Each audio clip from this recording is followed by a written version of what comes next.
Welcome to the report for Tiger Mountain, ladies and gentlemen. We're going to talk about the situation with Pauline Hanson, the People's Princess here down under, the Australian Donald Trump. We're going to talk about her tonight on the report from Tiger Mountain. Stick around, listen.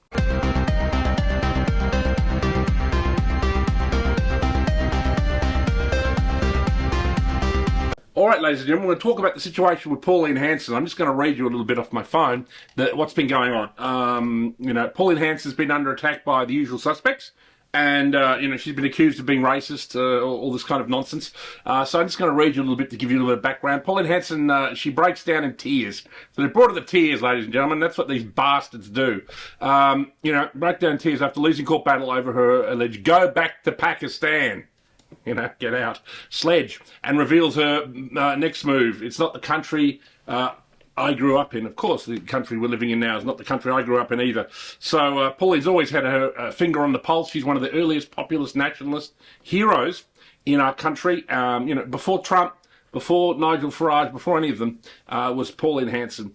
Pauline Hanson's broken down in tears in her first interview since she lost a defamation case brought by Greens Senator Mehreen Faruqi, or whatever, I don't know how to pronounce a stupid name. The One Nation leader said that Australia is not the country she grew up in, which of course it isn't, after a judge found she'd racially vilified. I mean, this whole law, this whole hate speech law, we know that's bullshit. And as Jordan Peterson said, it's always going to be enforced by the exact, people you don't want to. She said to Mrs. Faruqi, or whatever her name is, to piss off back to Pakistan, off you go.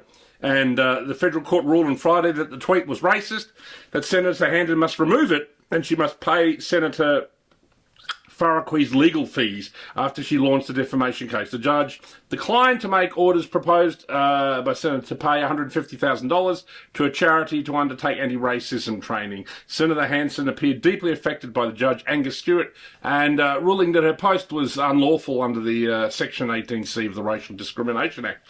I just feel that the country's changed so much in such a way that people can't say what they think anymore. The thought police are out there. Of course, she's right, isn't she? I think it's terrible. She has the right. She's a politician. She should be protected by parliamentary privilege, first of all, to say whatever the hell she likes. And this is a woman who insulted the Queen, no less. She says terrible things about the Queen. When Queen Elizabeth, who was the Queen of this country for over 70 years, ladies and gentlemen, when she died, all of Australia was in mourning. A lot of us are monarchists. Whether the monarchy is perfect or not, a lot of us were upset when Queen Elizabeth died, and we're definitely showing respect. And then you have these foreign upstarts come along and say this rubbish. You had Lydia Thorpe recently, attack King Charles in Parliament. I mean, even the Labor Party was embarrassed by that. The Labor Party are in power. They got the King. They got the King here, and here's Lydia Thorpe making a complete ass of herself. I mean, Sam Newman thought it was an own goal because it just teaches you that you should never let any of these people near power. And of course, that's true. It's the same with this Farquhar, whatever her stupid name is. This is just a disgrace that Paulie's under attack. Look, I hope that someone comes to Pauline Hanson's aid if she has to pay the legal fees, of this persecution. It's lawfare. It's like what happened to Donald Trump overseas.